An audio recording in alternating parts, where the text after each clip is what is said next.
బుద్ధుని బోధనలలో అత్యంత లోతైన సందేహం అనే అంశంపై మన ఈనాటి సంక్షిప్త విశ్లేషణ ఇది.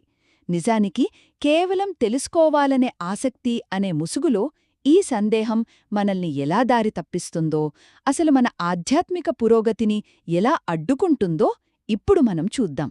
మొదటిది, సందేహమనేది మనకు తెలియకుండానే ఒక తార్కిక విచారణలా మన ముందుకు వస్తుంది. అన్ని 100% నా బుర్రకు అర్థమయ్యాకే నేను సాధన మొదలు పెడతాను అని ఒక భిక్షువు గనక అనుకుంటే తను ఏనాటికీ తన ప్రయాణాన్ని ప్రారంభించలేడు.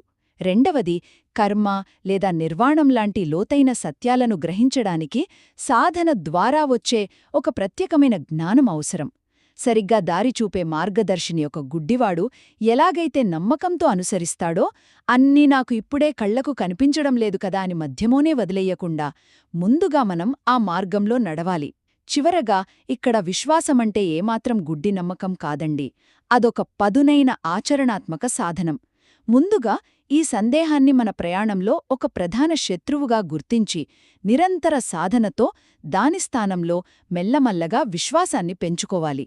అందుకే ఈ సందేహాన్ని పక్కన పెట్టి సరైన విశ్వాసంతో మొదటి అడుగు ముందుకు వేయడమే నిజమైన జ్ఞానాన్ని పొందేందుకు ఏకైక మార్గం.